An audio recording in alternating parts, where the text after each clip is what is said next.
நம்ம சேனல்லேருந்து தொடர்ந்தாப்பில் நீங்கள் வீடியோக்களை பார்க்க நினச்சிங்கன்னா இதுவரை நம்ம சேனலை சப்ஸ்கிரைப் பண்ணுங்க கீழே பெல் சிம்பல் இருக்கும் அதையும் கிளிக் பண்ணுங்க. சரி வாங்க நம்ம வீடியோக்குள்ளே போகலாம். வணக்கம் நண்பர்களே. வசுமதிக்கு 2 நாளாகவே லட்சுமி பற்றி கவலை தான். லட்சுமி இவர்கள் வீட்டில் 20 வருடங்களுக்கு மேலாக குடும்ப உறுப்பினர்கள் ஒருவராக இருந்து வரும் பசுமாடு. சில ஆண்டுகளாகவே கறவையை மறந்து போச்சு. நேற்று காலையில் கணவன் வசந்தன், வசு லட்சுமி இன்னும் 2 நாட்களில் வந்து அழைச்சிக்கிட்டு போயிடுவாங்க. ஏங்க இப்போ எதுக்கு இப்படி ஒரு முடிவு எடுத்தீங்க? வேறு என்ன செய்ய சொல்கிற? கறவையே நின்று போச்சு. விற்கிற விலைவாசியில் அதுக்கு புல், வைக்கோல், புண்ணாக்கு, பாத்துக்கு ஆளு கூலி இதெல்லாம் தேவையா?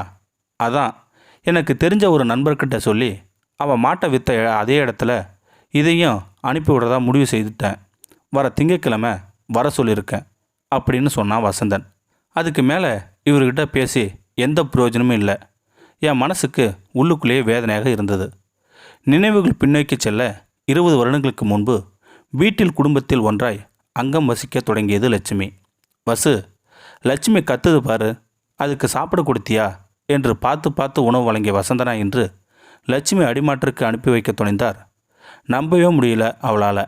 அத்தை பார்வதியும் தினமும் மாட்டுத் தொழுவத்தில் கோலமிட்டு சாம்பிராணி போட்டு அகத்திக்கரை கொடுக்காமல் காஃபி கூட சாப்பிட மாட்டாள். அவ்வளோ பாசம், அழகோடு சாந்தமும் நிறைந்து பார்க்கவே பெயருக்கு ஏற்ப லட்சுமிகரமாக காட்சியளித்தது. அதன் முகத்தில் விழுத்து சென்றால் காரியமும் கைகூடும் என்ற நம்பிக்கை கொண்டனர். அனைவரும் தினமும் அதை கொஞ்சி பூசித்து வந்தனர். குழந்தைகளும் அதனோடு சரிசமமாக விளையாடும். குழந்தைகளுக்கு கூட முட்டாது, அவ்வளோ சாது.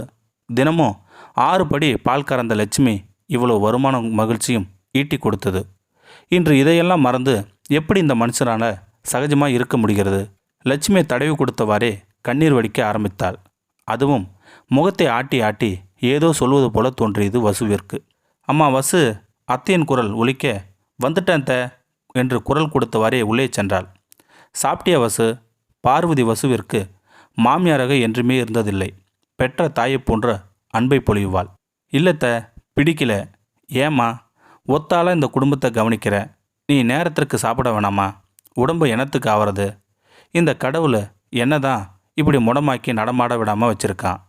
நீ தான் உன்னை கவனிக்கணும். விழிகள் நீர் கோர்த்து கொள்ள பார்வதி மருமகளை கடிந்தாள். மனசே சரியில்லத்த. என்னாச்சு வசு? நான் ஒருத்தி 2 வருடமாக உங்கள் யாருக்கும் பிரயோஜனம் இல்லாமல் போயிட்டேன்ல. ஏன்த்த அப்படி சொல்கிறீங்க? நாங்கள் எப்போ வச்சோம் உங்ககிட்ட அப்படி நடந்திருக்கம்மா? வசு கண்ணீர் மல்க வினாவ, பின்ன என்னம்மா நீ சாப்பிடாம மனசு சரியில்லைன்னு இருக்க? அப்போ என்னமோ இங்கே நடந்திருக்கு. எனக்கு சொல்லணும்னு உங்களுக்கு தோணலை தானே? அத்தை, நீங்களே உடம்பு முடியாமல் இருக்கீங்க. சொன்னால் நீங்களும் வருத்தப்படுவீங்கன்னு தான் சொல்ல வேண்டாம்னு இருந்துட்டேன். உங்கள் மேலே உள்ள மரியாதை என்றைக்குமே குறையவே இல்லைத்த. நம்ம லட்சுமி 2 வருஷமாக சும்மா இருக்கான், தெண்டை செலவான். அதான் வந்த வேலைக்கு அடிமாட்டுக்கு அனுப்புகிறதா உங்கள் பிள்ளை சொல்லியிருக்காரு. நான் எவ்வளவோ மருத்துவம் பிடிவாதமாக இருக்காரத்த. அதான் கவலையாக இருக்குது. அட பாவி பொண்ணே, எவ்வளோ பெரிய குடும்பம் நடக்கவிருக்கு. இதை போய் நான் வருத்தப்படுவேன்னு மறைக்க பார்த்தியே. நீ ஒன்று செய், உன் புருஷனுக்கு பூனை போட்டு நான் ரொம்ப சீரியஸாக இருக்கிறதா சொல்லி வரவை. ஐயையோ, எதுக்கத்த இப்படி சொல்கிறீங்க? ஒரு நேரம் போல் இல்லாமல் பழிச்சிட போகுது. அதெல்லாம் ஒன்றும் ஆகாது. சொல்லு. சரியத்த என்றவள் கணவனுக்கு ஃபோன் செய்து, என்னங்க, அத்தைக்கு ரொம்ப சீரியஸாக ஆயிடுச்சு. நீங்கள் உடனே வாங்க, நம்ம டாக்டருக்கு ஃபோன் செய்துட்டேன். அவரும் கிளம்பிட்டாரு. இதோ வர வசு, அம்மாவை கவனமாக பார்த்துக்கோங்க. ஃபோன் செய்து 1/2 மணி நேரத்தில் வீட்டுக்கு நுழைந்தான் வசந்தன். என்னாச்சு அம்மாவிற்கு? காலையில் கூட நல்லா தானே இருந்தாங்க என்றவாறே அம்மாவின் அறைக்குள் சென்றான். பார்வதியை பரிசோதிக்கும் மருத்துவரிடம், டாக்டர் என்னாச்சு? 2 வருடமாக பெட்லேயே இருந்ததால் பெட்சோர் அதிகமாகிடுச்சு. இனி இவங்களால இயல்பாக இருக்க முடியாது. கஷ்டந்தான். என்ன தான் நீங்கள் நல்லா பார்த்துக்கிட்டாலும் 24 மணி நேரமும் கூட இருக்கும்படி ஒருத்தரை நியமிக்கணும். தினமும் இந்த ஊசி போடணும், லேசான் தடவணும். அதுக்கு நிறைய செலவாகும். பக்கவாதம் பலமாக தாக்குனதுனால இனி இவங்களால எழுந்து நடமாடவே முடியாதுன்னு உங்களுக்கு தெரிஞ்ச விஷயந்தான். இருப்பினும் பெட்சோர் வராமல் அவங்களால பார்த்துக்கணும்னா நிறைய செலவாகும் என்று டாக்டர் சொன்னார். ஒரு யோசனை சொல்கிறேன். என்ன டாக்டர்? சொல்லுங்கள். அம்மா நலனுக்காக எதுவும் செய்ய தயாராக இருக்கேன் நான். அம்மாவை கருணக்குலை செய்துடுறது தான் நல்லதுன்னு எனக்கு தோணுது. இனி இவங்களால எதுவும் பிரயோஜனம் இல்லை. அதோடு இவங்கள பார்த்துக்க செலவு, நேரம், உடல் உழைப்புன்னு தேவையா யோசித்து சொல்லுங்க என்றார் டாக்டர். டாக்டரின் சட்டையை ஆவேசமாக பிடித்து கத்தினான் வசந்தன். நிறுத்துடா, அம்மாவின் குரல் கேட்க அதிர்ச்சியுடன் திரும்பிய வசந்தன், அம்மா நீயா பேசுன என்றான் ஆச்சரியத்துடன். ஆமாண்டா, நான் தான். அவரை ஏன்டா சட்டையை பிடிச்சி கத்துற? உன்னை போய் கருணகுலை செய்யலான்னு சொல்கிறாரு. அதனால தாம்மா கோவம் வந்துருச்சு. நான் தாண்டா அப்படி சொல்ல சொன்னேன். நீயா? ஏம்மா அப்படி சொன்னீங்க? உன் மகன் அவ்வளோ சுயநலக்காரன்னு நினச்சிட்டியா? பின்ன என்னடா, உன்னோட அம்மா 2 வருடமாக பக்கவாத்தில் படுத்திருக்கேன். என்னால் எந்த பிரயோஜனமும் இல்லைன்னு தெரிஞ்சும் இவ்வளோ செலவு செய்து அன்பாக பார்த்துக்கிறியே.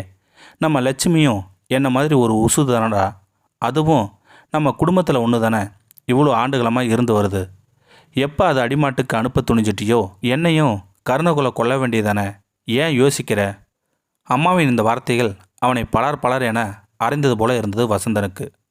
என்னை மன்னிச்சிக்கம்மா, ஏதோ அவசரப்பட்டு புத்தி இழந்துட்டேன். இனி அப்படி யோசிக்க மாட்டேன்.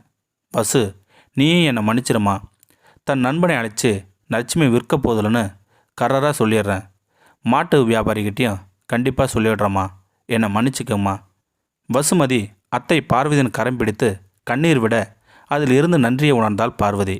இந்த வீடியோ உங்களுக்கு பிடிச்சிருந்தா கமெண்ட் பாக்ஸில் கமெண்ட் பண்ணுங்கள். கூட உங்கள் ஃப்ரெண்ட்ஸுக்கு ஷேர் பண்ணுங்கள். இதுவரை நம்ம சேனலை சப்ஸ்கிரைப் பண்ணுங்க. சப்ஸ்கிரைப் பண்ணுங்கள். கீழே பெல் சிம்பல் இருக்கும், அதையும் கிளிக் பண்ணுங்கள். தேங்க்யூ ஃபார் வாட்சிங்.